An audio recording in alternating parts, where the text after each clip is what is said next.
Okay, welcome everyone. Super excited about today's presentation. In today's presentation, we're going to talk about project phase gates. Really just give you an introduction to that. I'm really excited. I've been trying to get this one out for a while. Phase gates are super important. Built out here and I'm ready to go. Okay, as I said, my name is Bill Dow. I have 30 plus years of hands-on experience. For the last 20 years, I've been running PMOs across 4 different companies. I've worked at AT&T, I've worked at Microsoft, ran multiple PMOs there, and last year in 2023, I won the PMO Influencer of the Year. Really excited to be recognized year over year. I've been a presenter all around the world as well. I was a keynote speaker in Scotland in 2023 for the PMO conference. I've spoken all over the USA, all over Canada, Las Vegas, Toronto, San Diego, Vancouver, and I've got a great YouTube channel that's growing like crazy every day, so come check out my Dow Publishing YouTube channel as well. I am a 7-time author, so I've been putting out PMO and project management books at Amazon, Barnes & Noble, wherever you buy your books. And there's countless free ebooks as well at buildoutpmptraining.com, so you can check that out. Okay, so what's on the agenda? We've got a ton of items that we're going to cover on the agenda. Do a quick introduction. We'll talk about phase gates as stopping points. We'll talk about where project managers really start in the phase gates process. We'll talk about why they're important, what is common in phase gates, right? We'll talk about that. We'll talk about agile in phase gates. We'll talk about best practices, and then we'll summarize and wrap it up. So we have got a ton of stuff to cover today, so let's jump into it. Okay, so let's talk about phase gates. I absolutely love that, but let's level set and let's get everyone on the same page, right? PMI has long stated that phase gates are a critical tool for project managers, right? Very critical to ensure that they're walking through these formal checkpoints on their projects. And that's exactly what they are. They're stopping points, they're phase gates where we say, have we done what we needed to do for this particular stage of the project, right? Most methodologies have phase gates built into them, right? So what we're going to do today is really cover the importance and get into the details of what you should cover in each of these phase gates. Wait, stop. Stop the project? You're right, I just mentioned that. Phase gates have this ability to stop the project if you're not ready to go forward. Right? So the question for you all is, have you considered using phase gates as stopping points on your projects? Is that something that you as a project manager would be allowed to do? Is that something that your company would support you in doing as well? So that's a key component to this as well. But phase gates are certainly stopping points. I have done this for years and I've used these as stopping points, right? If you go through these phase gates and these deliverables are not done in time for the phase gate, you can stop or pause the project until they're done. And then you come back to that phase gate. This is one of the most important tools a project manager has in their toolbox to understand what's working, what's not working at that phase gate point, and then do course corrections along the way. But to stop or pause the project, right, and get it back on track is absolutely the right thing to do for the project team, for the stakeholders, for the project manager, and it really does allow that course correction. So I just want to pause there for a second, but think about that for a sec. Think about stopping your project if you don't have all the deliverables done in time for the phase gate. Does that make sense? Because I think it's really critically important that we pause and we stop and we go, yeah, we need to get these things done because these are the things that we said and that we need to commit in order to get to the next phase. And that's literally what the phase gates are about. Okay, does that make sense? Interesting, right? So stopping the project is not something you take lightly, but the question is, where do you start? Where do project managers start in the phase gate process? Well, let's just talk about that. So, like I said, in the development methodologies, right, waterfall, for example, we've seen phase gates for years and years, right? That is something that most companies have in the waterfall process, right? So regardless of where they are in the waterfall process, it's important that you're using them. So, every company is going to vary on where they use them and where they put phase gates. But the process is, as long as you're doing them, that's a starting point. That's a great starting point. Does that make sense? Okay, so customers attending the phase gates as well, that's a really critical component to this. So one project manager running a phase gate process, another project manager running a phase gate process, and they both so happen to have that same customer, and that happens all the time. You want that process to be consistent, you want it to be scalable, and you want those processes to be applied across the board. Does that make sense? Okay, so let's look at that. So here is a typical software waterfall project, right? And here are the typical phases: requirements, design, build, and I'll give you a minute to look at those.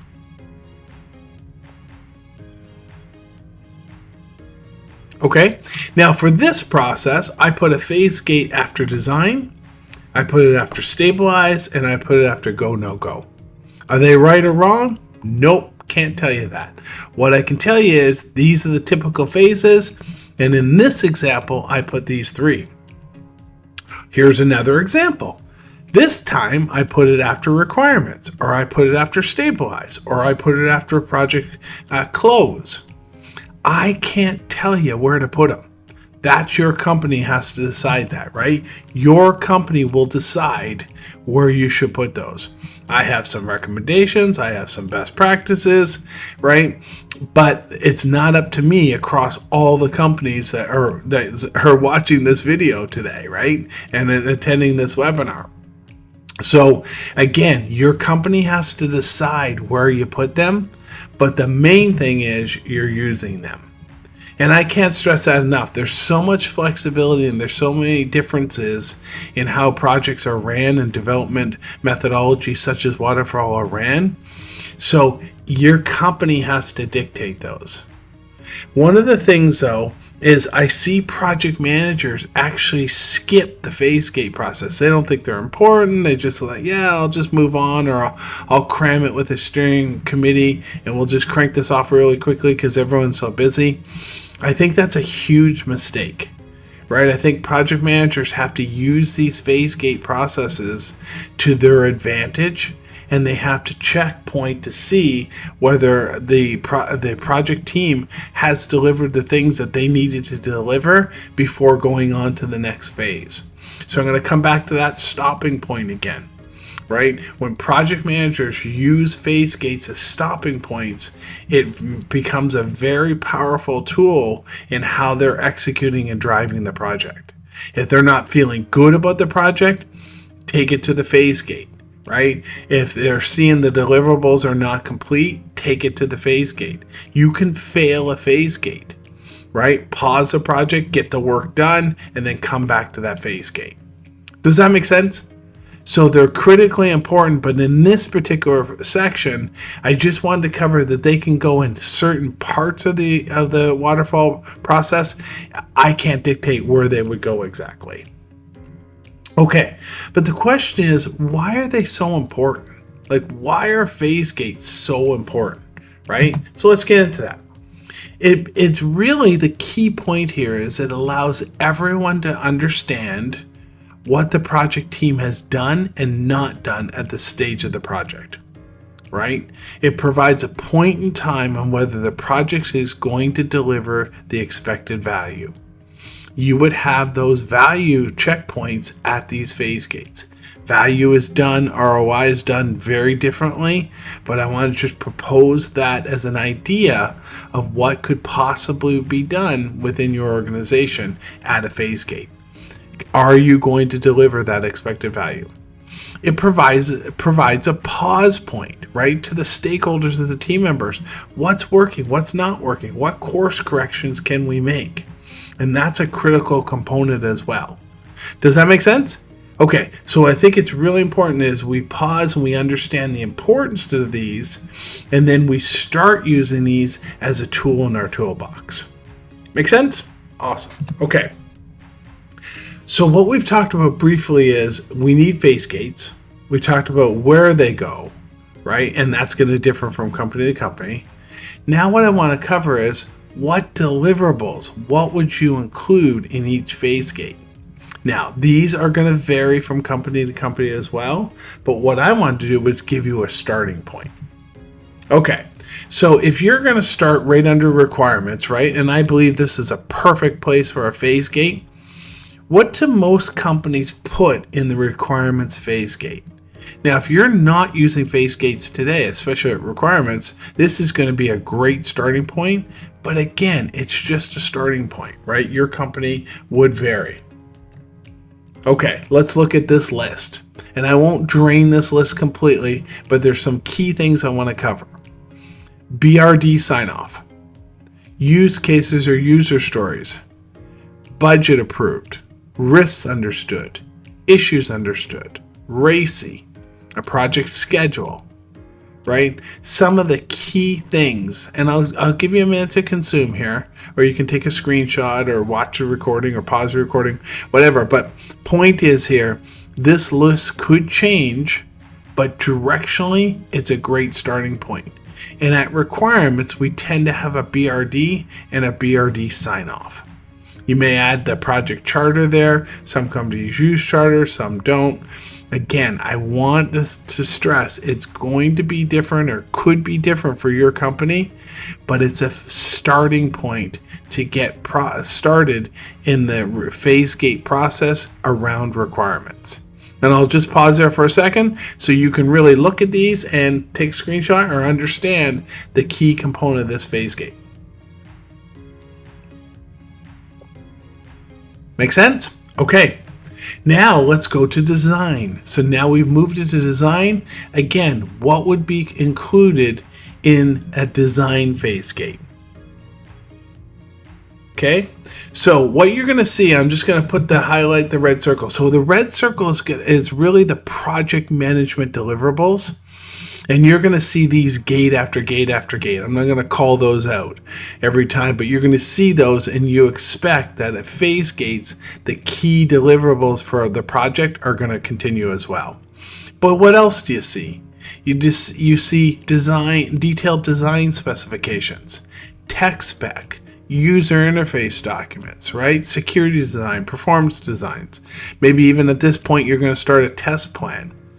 Again, it's going to depend on the company, it's going to depend on the project and what you may or may not be building or what's applicable or not. But the idea is directionally, these are the sets of things that you should be done in your phase gate process for the design phase gate. Make sense?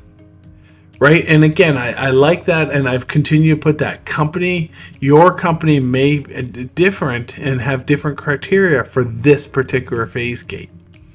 So I just want to get you directionally close. I can't tell you what across every company what you're going to use. Okay, let's go to build. Now from a build phase gate, what's included in that? Again, looking at that list, right? You're going to see now, I'm not going to highlight the project management stuff. I'm going to say what are the things that needs to be done from a build perspective. Unit tests, integration tests, development, code base, right? Executable code. Again, over and over and over, what you're seeing is a series of checkpoints that need to be done to get out of this particular phase of the project. Does that make sense? I'm going to drain every item, but I just wanted to highlight some of the key things that would be done in the development phase. And of course, your company could be different and have very different criteria around getting out of that build or that development phase. Okay, let's move to stabilize. Now, what you've seen so far as well is you've seen that I have put a phase gate and given you the deliverables for each of the phase gates. Your company may differ. You may not use these phase gates, but I'd rather give you everything and allow you to adjust compared to just picking the ones that I feel you should use. Does that make sense? So I'm giving it for every one of them, but you may or may not use those for your particular company. Okay, moving to stabilize now, right? Again, you're going to see a huge list. You'll see at the start all the project management deliverables, but let's get down to defect resolution report, test closure report, performance test results, right?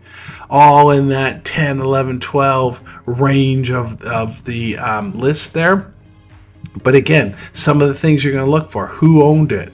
What's the status? What's the due date? Where can I find it? What are some notes about it? Just a common set of table that I've used over and over, and some of the things I've done in my past projects really to give you that understanding of what's happening for that particular deliverable. Does that make sense? I won't drain this one as well, but you're seeing stabilize is a much bigger phase gate, and you really want to call off some of these really key points. And again, your company may vary as you think about stabilize and how stabilize is done at your company. Okay, now let's go to one of the most important phase gates you'll ever have, and that's the go, no-go phase gate. So what's inside that one? Again, you're going to see the PMO, the project management deliverables at the top, but then you're going to start seeing go, no-go decision criteria. That's going to be different for every company as well. It could be scope, it could be budget, right? Your quality assurance checks, SOX audits, not listed there, but I've been involved in a lot of projects that have had SOX, and that's part of that phase gate, making sure they're all done. Again, your company will drive what's important, but directionally, go, no-go phase gates, one of the most important ones you'll ever have, and one that you're going to really want to think about as well, driving and making sure you've got all the things and you're ready to go into production. And then we move to deploy. Again, I wanted to give you that full list, right? Now we move to the deploy phase. Of course, you're going to have the standard PM deliverables, right? But what else do you have? You have the deployment plan, the deployment package, the deployment verification checklist, right? Again, won't drain it, but I wanted to give you directionally what you would have at the deploy phase for your project. Does that make sense? And again, you can pause it. If you don't have anything, this is going to be a great starting point for you. And directionally, it's great, and one that you can go back to your management chain, go back to your company and really say, what are we doing about our deploy phase gate and what are the key things, right? And that's really getting you ready for deploying, and then of course the steps after, and you're in that production environment. And that's it. These are the typical items that you would cover in each of those phase gates. Of course, I've said it before, I can't stress enough, company to company, it's going to vary, but I wanted to give you that starting point because I think that's huge in really understanding how can you drive and grow phase gates in your company. But wait, there's more. What about agile projects? I know most of you are working in this hybrid and this agile world, and I knew this ask was coming, but what about phase gates and how do they work in agile projects? Well, let's look and let's be clear. Most companies are using hybrid, right? Which is agile, but not exactly. Right? But again, let's look at this at the highest level. You've got a product backlog, you do all that planning, you go into your iteration, you do a lot of collaboration, your daily sprints, you build, you release, you've got a deliverable, you provide the feedback, iteration continues to go on and on and on, and that's typically, generally, how the agile process works. Okay. But we're talking about phase gates. So where would you release a phase gate? Well, I would think it's just before release. I would say you'd use your sprint review meeting. And in that sprint review meeting, you would have it as a stopping point before you release to production. Now, this may work for your organization. This may not work. You could have a scenario where you're running 3 or 4 sprints and you package that work up and then you release. You could also release every week. Can't do it on the weekly. What I wanted to give you is directionally where could you have a phase gate? And again, That's going to be different from company to company. I just think that the sprint review meeting is a great place, right? What do? You do the demonstration of the work completed. You collect feedback. You do collaboration and what's working, what's not working. It could also be the point where you stop and say, are we ready to release? I'm not saying it's perfect. I'm saying, where would you put this in, and what's the most logical place for phase gates to be done in the sprint review process? And remember, most companies are running hybrid. They're not running pure agile, right? This is why we hear water scrum and wagile and all these crazy terms of waterfall and agile that have been crammed together. We just like to call that hybrid. But in that process, where could you put a phase gate? Does that make sense? Because it's not perfect, but there's also a huge variety in what companies do and how they release. And I think this is a great starting point for that process. Make sense? Okay. So summarizing the phase gate process, yes, phase gates are possible in Agile. You just got to get those approved, and you got to get your management thinking about where you could put those stopping points or those pause points. When you think about the key components of project management, scope, schedule, budget, Agile projects have those as well, right? Agile projects can't go forever. Agile projects don't have all the resources in the world, right? The scope is done in the product backlog. So of course, those key components are being controlled, hybrid, Agile, water scrum, whatever the case may be. So you want to think about those as well. Phase gates will work. The company just needs to make it happen, right? And you have to have that level of discipline within your Agile process as well, but you can certainly make it work. That it's just crazy to think that phase gates won't work in Agile. It's just, where would you put them? Make sense?